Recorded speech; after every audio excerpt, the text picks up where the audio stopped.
once I saw your model and the way you do it, I was like, oh, this makes so much sense. So I was like kind of starting to do that, but I had no systems, no processes. And then once I like really saw how you were doing it, and I was like, I got to do this. Like, I really need to do this. And so, yeah, implementing, and I'll be honest, I haven't implemented everything from the course yet. There's still a lot to improve on. But it definitely helped my business. I think I'm six or five listings right now, and growing. I'm just kind of like Wow. taking my time. I'm not trying to really push it, Yeah. but um, it's had a huge impact on my business for sure. Yes, we could talk into like one strategy in specific that I was kind of doing, but I never realized I was doing is when you go directly to the listing agent for Mm, your deals. Like most people sleep on. And they're like, oh, there's no deals on the MLS. There's so many deals. Like literally all the deals I do are MLS. You just gotta, you know, get directly to the people listing the properties. And if they see that you're serious, you'll have success getting deals. I mean, like, as you know, obviously. yeah. Yeah. That's a great point. I think that's overlooked a lot. People just assume you need a buyer's agent, and we don't really use buyer's agents. I just set up searches and then call the listing agent directly when a property meets my criteria and let them represent me as a buyer and the seller. So they're doubly motivated to get that deal Yeah. done. And yeah, that's a great point. So cool. Well, I want to talk through one of your most recent deals that we talked about on one of our coaching calls that, back in the fall, and it's one that you bought that's I believe it was a 2 unit first, and you converted it to a 3 unit. And I know it's Hmm. not up on Airbnb yet, but we can talk through, like, if you don't mind sharing um, how you found that deal, and then what your plan was with it, and then maybe some, how it's worked out so far.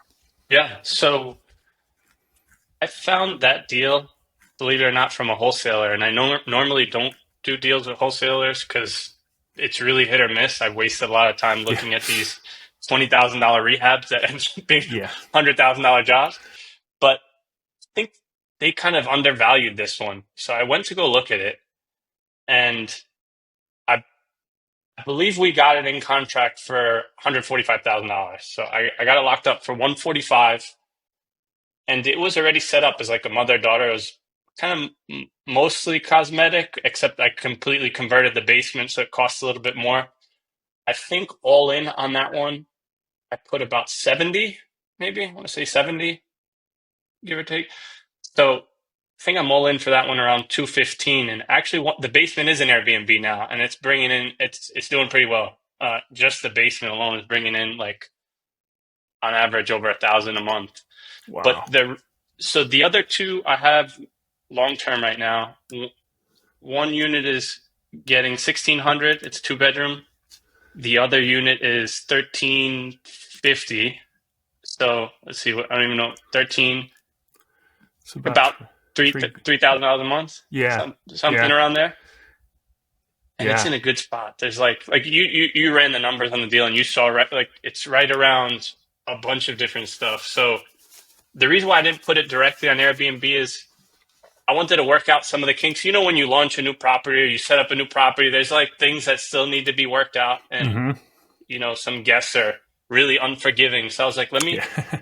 put some long-term tenants in there, work out all the issues if there's any, and thank God I did, because like some of the plumbers messed up, like everybody messed up everything, right? So Yeah. there was some stuff to fix. I got it all sorted out now. So when I do launch now on Airbnb, like all of them, I think it'll be really lucrative on that Yeah. property. Yeah, that's incredible. And that's part of the power of this multi-unit strategy is, like, you look at this and you're all in for, like, what, I got the deal analyzer pulled up, but basically like 300,000, after all your furnishings and everything. And having 3 units worth of income, we talked about one unit being an average of 155 per night, the other two 135 per night, which doesn't sound like that much. And you're not going to have it rented out all the time. We used a Hmm. 57% occupancy. So that's almost half the year it could sit vacant. But when you Yeah. add up those three um, sources of income, I mean, you're at $425 per night. That's $100,000 of revenue between the nightly rate and the cleaning fees on a on a $300,000 property. So Yeah. you just don't see anything anywhere close to that in any other sector of real estate, and that's like consistent. Those are conservative numbers. So I'm excited for you to convert these over to short-term rentals. What I guess what did you learn from that deal? Like, it sounds like there was a few road bumps, or like there was some things that Yep. you didn't expect. Um, what can you share with the Yeah. audience? I think the biggest one, I guess it depends, because some people buy turnkey. I like to do the burr strategy. And for those listening that don't know what it is, it's basically you buy value add properties, create value, and then refinance as much or all of your money that you can out of the property. I think one thing, if you're doing that strategy, that's critical is having good contractors and having good oversight. And Mm, it helps a lot that I'm local. I know people can pull off the remote. I'm not sure if I could do it. If you have really good systems and processes, probably like you have in place, it's going to be easier. I'm just not there yet. But I think if you can work out having a really good contractor, um, so that you don't, like, for example, they left an open. So on the first floor, there's like a crawl space where they ran plumbing to expose, and there was some exposed water lines. Well, I don't know if you know this. Past winter, we had like a record-breaking freeze. So yeah. the pipes froze and burst, flooded the Oh, fully finished basement. Um, oh, it worked out. I mean, it didn't work out. It kind of sucked, but I had Airbnb guests in the basement at the time. oh I had my another gosh. vacant unit that I was able to move them over to right away and just resolve it. So it was like a non-issue. Luckily, cost a couple dollars, but just like little things like that. Like, come on, like that's why you got to really use good people. And I thought they were good, but you see things like that. So things come up. Nothing goes perfectly or according to plan, and that's fine. You just keep working. But I would say if you that was like my biggest learn lesson on that one is like make sure the contractors you're using know what they're doing. Yeah. Wow. Did you refinance this one then once you were done with I'm everything? actually in the process right now of refinancing. Oh, cool. Did Yeah, it yeah, yeah. appraise where you expected it to? So it's kind of interesting. It was zoned as a two family, so I had to run it as a two family. So I lost all the basement Oh, finished got square it. footage space, Okay. but it's still appraised at 300, 300. And like I said, I'm into it for 215. Oh, So I still have 215. Okay. I'm Wow. into it for 215. Yeah, 215, 220 maybe.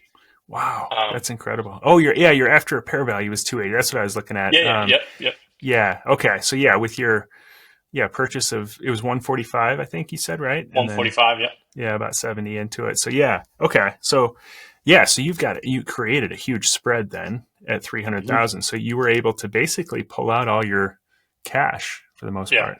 Yeah. Yep. Wow. So not only are you going to be sitting on several $1,000s of net cash flow once these are all set up, as I mean, you're already sitting on quite a bit of net cash flow, but once they're short-term rentals, it'll be even more. But then that's infinite cash on cash return because you have none of your own cash in the deal. Yeah. So Yeah. that's amazing. Is that so? I guess everybody's got their own barometer for what a deal is. It's incredible when I talk to people because you just assume, based on your own experience, everybody kind of thinks like you, and it's like Hmm. a deal is a deal to everybody. And when you start talking to people, you realize that a deal means something totally different to Yeah. people. And some people, it's like I'm targeting an 8% cash on cash return, and that's just slam dunk deal. And other people like you, like it's like I want to create $80,000 of equity and have infinite cash on cash, and also $3,000-4,000 a month of net cash flow, which is absolutely possible. So, what is it? Do you have certain metrics that you look at when you're considering a deal? So the bare minimum for me is that I could either be very low of my own money in the deal and it pays for itself. That's like the bare minimum. Okay. But it just hasn't worked out. I'm just coming across great deals Yeah. all the time. And I guess it's I don't know if it's the market, but like the way I look at it also is like I'm not looking at the cash because I have a day job and I don't plan on quitting anytime. So I like my job. So this is like my long-term 401k. I'm just like planting seeds right now. But it's, they're all cash flowing well. And I could say like, I don't think I've made less than 50,000 equity on every deal that I've done so far. Wow. Wow. Yeah. And these are MLS deals for the most part. MLS deals. I could tell Yeah. you a deal that I'm working on right now that I'm just basically handing off to a friend of mine. I'll run this through the analyzer, but I just locked it up. So purchase price 100,000, renovation 100,000. It's illegal up to 4. We're going to convert it to a 3. So all in for about 200, call it 220 with the fees and everything. ARV, I think conservatively there should be 325 plus, but I wouldn't be surprised if it comes back closer to 4 because it's like in a really central location where the comps support it, Mm. by hospitals, like by everything. So it would be like a home run short-term rental. That deal, I think we should be done with it in about 6 months. But the model I'm using is like, hey, ride sidecar in this deal, come on the loan with me, and then when it's all done, you could refinance it out. I just told him, give me a third of the equity, and we'll call it even. Wow. So he'll probably be in your program soon too. Yeah. Actually, this is his first deal. Nice. Well, That's great. So yeah, this is one where you just decided you wanted to sort of be a advisor partner in it, but let him kind of do the legwork and yep, split it. yep. Yeah. That's smart. Yeah. And that's, I've seen as investors grow, obviously time freedom becomes more important. In the beginning, you got to do everything yourself and you got to just like get it done like you have. But like you're talking about with systems, you start to recognize the reason I'm doing this is because I want more autonomy. I want more free time and be able to, your time becomes more of a premium. And so leaning into relationships, that's actually exactly why I'm doing the deal I'm doing in Cincinnati. Cincinnati. Yeah, I've got a great partner there and we're buying a pretty turnkey property that we couldn't build for anywhere close to what we're buying it for.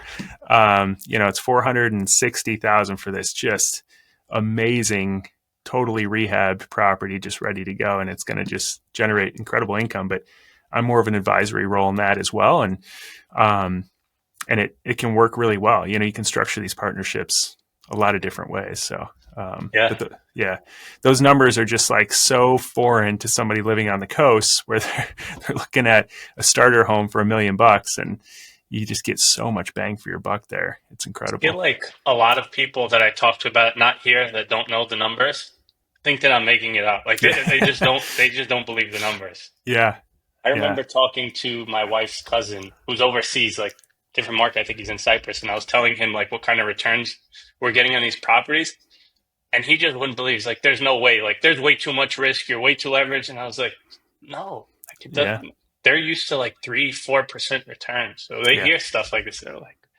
"What?" yeah, But it's yeah, real. It's real. yeah. And it's funny you brought up leverage and risk because a lot of people assume those are the same thing. The more leverage, the more risk, and it can. I'm not saying that's not necessarily the case, but I associate risk with just worse deals. Like if you have a deal, if it's 100% leveraged and it's got $3,000 a month of net cash flow and the backup option that you could use it as a long-term rental and still cash flow, who cares if it's 100%? Like what's the downside there as opposed Yeah. to something that doesn't cash flow or has negative cash flow, but you're only 80% leveraged. I'd much rather have 100% leverage. Mhm. So yeah, Yeah. Yeah. I totally agree. I that's a think great point. I think the biggest risk in this business is like the knowledge gap, making a bad deal Mm, or taking a bad deal. But like you said, now 100% of the deals that I get are financed, 100% financed. So basically, they're 100% leveraged. yeah, I put no money in pocket, but the numbers work. So as long as the numbers work, I mean, it checks out. yeah, absolutely. And when we first spoke, I think it was December of 23. So, like I said, like just over a year ago or a year and a half ago, something like that.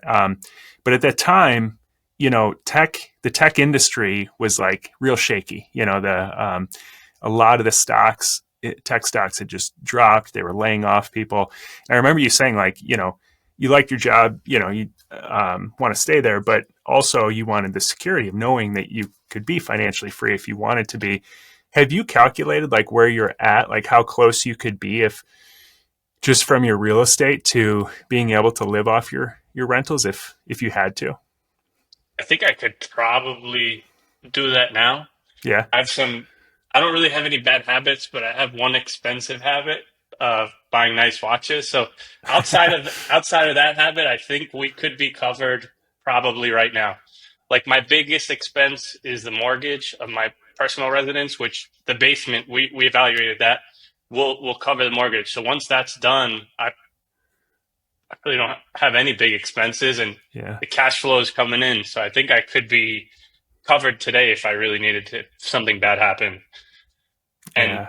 I don't know if you're following, but the tech stocks are all crashed. So Yeah. like half my portfolio just went down to the Yeah. dumps. And I was just telling all these guys that are telling me stuff. I was like, that's why I do real estate. I don't got to worry about any of that. Like I don't Right. care about that stuff.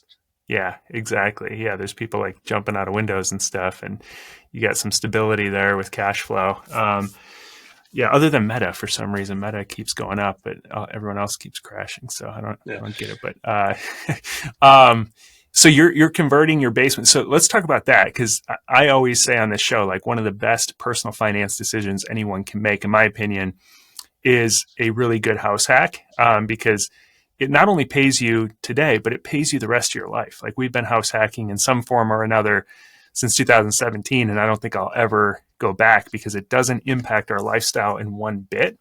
But we have no cost of living. We have no Mhm. mortgage, or no cost of housing, I should say, no mortgage because of this. So, what does that look like for you? Like, what are you going to do with your basement, and what's the numbers look like? So the basement, I live in a ranch style home, 3 bedroom up top. And when we first walked to the house, like I had no intention of moving, but when my wife was like, let's just go look at this house, I came in here and then I saw the basement at like almost 10-foot ceilings, unfinished.